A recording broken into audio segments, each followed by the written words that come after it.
오늘 하나님 말씀은 사도행전 14장에 있는 말씀입니다. 저번 주에 말씀을 나누었던 사도행전 13장과 14장은 사도 바울이 안디옥 교회로부터 파송을 받아서 복음을 증거하는 내용의 연장선에 있습니다. 13장 마지막에는 바울이 그리스도의 복음을 증거하자 유대인들이 예수님에 대한 말씀을 더 듣고 싶어서 다음 주에도 말씀을 증거해 주십시오. 그런 부탁을 받아서 회당에 들어가서 복음을 증거했습니다. 그러자 적대시하는 유대인들, 정통 유대인들이 예수 그리스도의 복음에 대해서 반박하기 시작했습니다. 그래서 13장 45절에는 시기가 가득하였다. 그리고 바울의 말한 것을 변박하였다. 비방하였다. 이렇게 표현을 하고 있습니다. 반면에 예수 그리스도의 복음을 듣고 순응한 사람들도 있었습니다. 그래서 바울이 지속적으로 복음을 증거하는 게 힘들다라는 판단을 하게 되었고, 그리고 적대시하는 그들을 향해서 말하기를 당신들이 예수 그리스도의 말씀을 듣지 않으니 우리는 이제 이방인에게 예수 그리스도의 복음을 증거하겠습니다. 다메섹 도상에서 예수님께서 빛으로 나타나셔서 나에게 명령하신 말씀이 이루어지는 것 같습니다. 유대인들인 당신들이 예수 그리스도의 복음을 받아들이지 않고 거부를 하니 예수님께서 나를 이방의 사도로 삼으시겠다 하신 말씀처럼 나는 이제 유대인이 아닌 이방인들에게 복음을 전하러 가겠습니다. 이렇게 말을 하고 결국은 이고니온이라고 하는 곳으로 가게 됩니다. 아마 가만히 있었으면 돌에 맞아 죽거나 큰 신체적 위험을 당했을 것으로 여겨집니다.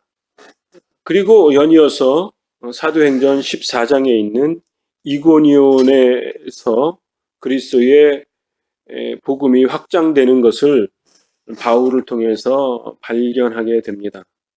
유대인들의 회당에 가서 바울이 복음을 증거했습니다. 그러자 예수를 믿는 사람도 있었고 안 믿는 사람도 있었습니다. 그런데 14장에서는 안 믿는 사람들에 대한 내용이 조금 자세하게 기록되어져 있습니다. 14장 2절에는 유대인들이 이방인들의 마음을 선동하여 형제들에게 악한 감정을 품게 하였다. 이렇게 기록되어져 있습니다. 사도 바울과 바나바가 복음을 증거하는 그 상황 속에 유대인들도 그리스도의 복음을 받아들이는 사람도 있었고 이방인들도 허다한 무리가 믿었더라라는 말씀이 증거하는 바처럼 하나님의 은혜의 복음을 받아들이는 사람도 있었지만 적대시하는 사람들도 있었다라고 하는 사실. 그리고 그 적대하는 사람들은 악의적으로 선동하고 그리고 어떤 그 당을 짓는 모습이 담겨져 있습니다. 뿐만 아니라 5절에 보면 이방인과 유대인과 관원들이 두 사도를 능욕하며 돌로 치려고 달려들었다. 이런 표현이 있는 것으로 보아서 이 바울과 바나바를 조직적으로 박해하는 모습이 담겨져 있었고 돌을 쳤다라고 하는 말은 여호와의 신앙에 적대시하는 소위 말하는 그릇된 이단 사설이라고 여기는 그러한 행위를 하는 사람들에게 어떤 응징의 대가로 돌을 쳐서 죽이는 그러한 행위들, 그런 것을 의미하죠. 지금도 중동 지역에 보면 이 투석으로 살인을 하는 명예살인 같은 것들이 자행되고 있다고 인터넷에 잊을만 하면 기사가 나오는 것을 볼 수 있습니다. 어떤 증오의 가장 강력한 표현 행위라고 할 수 있겠죠. 어쨌든 이러한 상황 속에서 위기 의식을 느낀 이 바울과 바나바가 복음도 증거하고 표적과 기사도 행하고 은혜의 말씀을 증거하는 그러한 선교 사역을 충실히 수행한 것을 발견하게 됩니다. 그리고 이제 신체적인 위험을 느끼자 바울과 바나바가 루스드라에 도착을 하게 됩니다. 그때에 발을 쓰지 못하는 사람, 안증뱅이가 있었습니다. 이 안증뱅이의 소원은 걷고 뛰는 일, 그것을 일평생 소망했을 것입니다. 그런데 이 안증뱅이에게 한 가지의 소망이 생겼는데, 이고니온이라는 곳에서 바울과 바나바가 표적과 기사를 행했다. 예수 그리스도의 복음을 듣고 생명을 얻는다라는 그 소식을 접했던 것 같아요. 소문을 듣고 바울과 바나바를 만나기를 간절히 소망했던 것 같습니다. 그때에 바울이 이 안증뱅이를 보자 그 안증뱅이가 예수 그리스도의 말씀을 듣고 일어나고 싶다라고 하는 믿음이 보였다고 했습니다. 그래서 그에게 가서 큰 소리로 외치기를 내 발로 바로 일어서라 이렇게 말을 하니까 그 안증뱅이가 힘을 얻어서 일어나 뛰고 걸었다라고 했습니다. 그래서 거기에 있던 사람들이 막 난리가 났겠죠. 바울과 바나바가 안증뱅이를 일으켰다라는 그 놀라운 광경이 눈에 목격한 바 되니까 그 주위에 있는 사람들이 몰려들기 시작했습니다. 그리고 그 지역의 방언인 루가오니아 방언으로 사람들이 말을 하는 것입니다. 신들이 내려오셨습니다. 바울과 바나바, 바나바는 스스, 제우스 신이고 바울은 말을 잘하니까 헤르메스, 험의 신이 내려왔습니다. 이렇게 막 웅성웅성하게 됐습니다. 이 신의 능력이 아니고서는 안증뱅이를 어떻게 일으킬 수 있겠습니까? 이렇게 많은 사람들의 이목을 집중하게 되자 그 지역의 제우스 제사장인 소와 꽃을 가지고 와서 이 바울과 바나바를 신으로 추앙하고 이렇게 제사를 지내려고 했습니다. 그럴 때 이제 바울이 그 주위에 있는 사람들의 말을 듣고 황당하죠. 나는 주님의 이름으로 이 안증뱅이를 일으켰는데 나를 신으로 추대한다니 이게 말이 안 된다고 해서 바나바와 바울이 옷을 찢고 막 소리 지르면서 만류하면서 말하기를 우리는 신이 아니다. 당신들과 같은 성정을 가진 사람이다. 나는 당신들에게 그리스도의 복음, 십자가와 부활과 하나님의 나라를 증거하는 그 사명을 받고 여기에 왔을 뿐이다. 그러니 당신도 천지를 지으신 하나님을 믿고 하나님께 돌아와라. 하나님께서 비를 두시고 과실을 열매 맺게 하시는 그 모든 것들이 하나님의 역사이다. 하나님께 돌아와라. 그리고 하나님께서 행하신 위대한 일, 예수 그리스도를 믿어라. 이렇게 말씀을 증거했을 줄 압니다. 그런데 그 주위에 있는 사람들이 이제 정신을 차리고 그것을 이제 무마하게 되었습니다.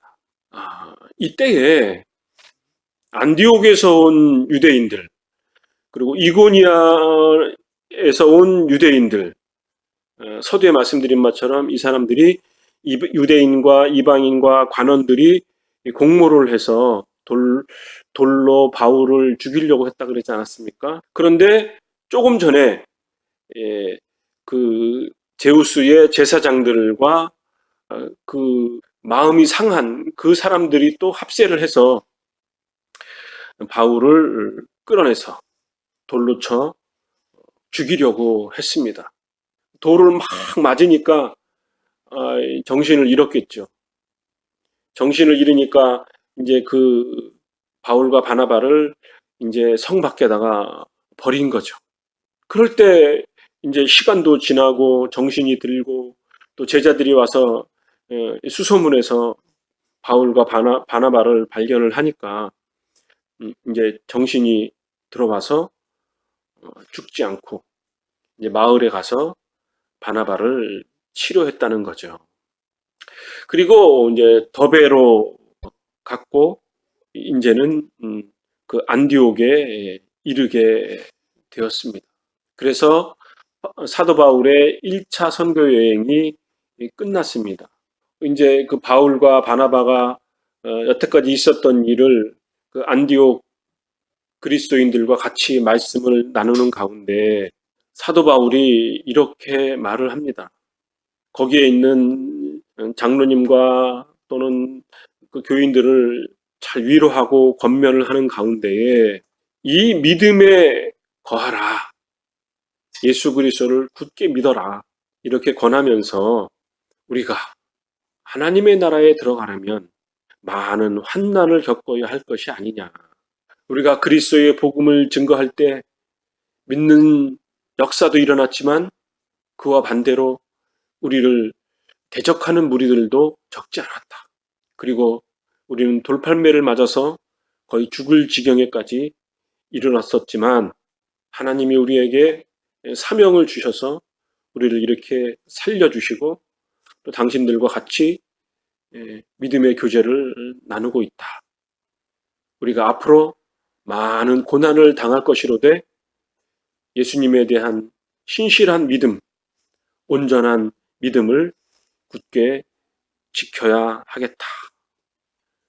어떻게 보면 바울과 바나바가 위로를 받아야 함에도 불구하고 정말 위대한 사도처럼 그들을 권면하고 위로하고 고난이 닥칠지라도 그 환난은 하나님의 나라에 들어가고자 하는 합당한 고난이다.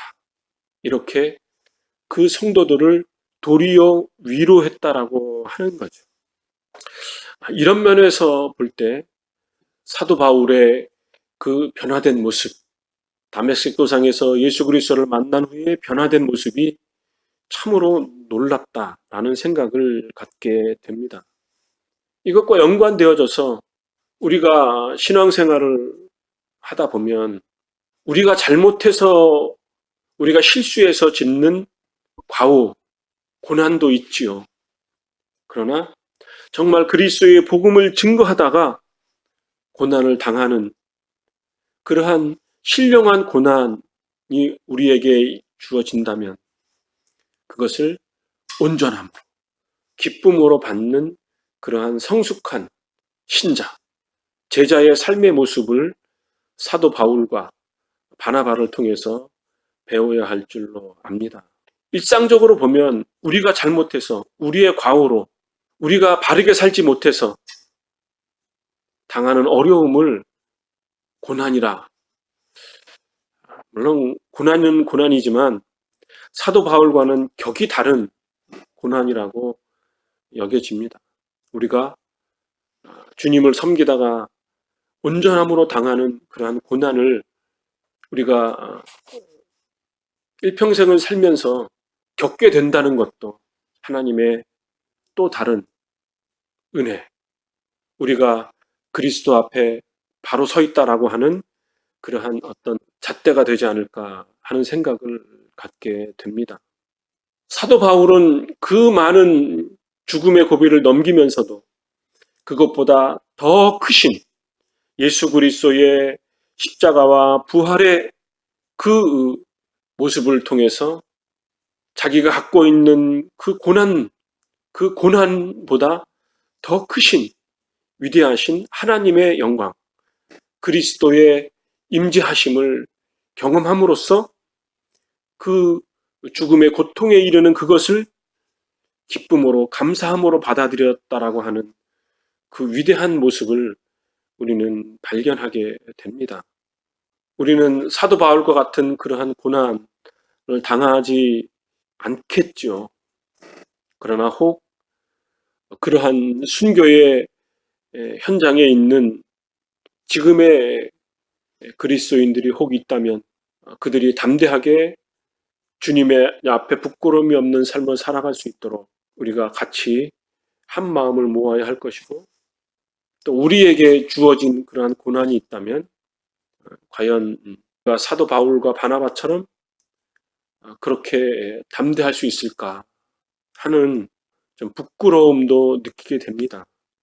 그렇지만 우리가 이 사도행전 14장의 말씀을 본받는 것처럼 그리스도의 복음을 위해서 어디든지 갈 수 있는 그 믿음, 그리스도의 복음을 모든 민족에게, 모든 족속에게, 한 영혼 한 영혼에게 복음을 전하야겠다라고 하는 주님의 명령에 순응했던 그 위대한 신앙의 선배들, 그들을 통해서 하나님의 나라가 이루어지고 확장되어지고, 그들이 겪었던 고난의 눈물과 순교의 피가 오늘 우리들에게 하나님의 은혜로 임하는 열매일 것입니다.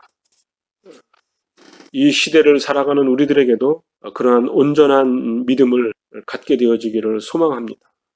우리를 늘 새롭게 하시는 하나님의 말씀, 예수 그리스도의 생명의 말씀, 그리고 성령께서 우리와 동행하시는 그 위대하신 역사하심이 우리의 생애와 우리의 삶 가운데 있게 되어지기를, 또 우리의 가정과 우리의 교회 가운데 있게 되어지기를 간절히 바랍니다. 기도하겠습니다.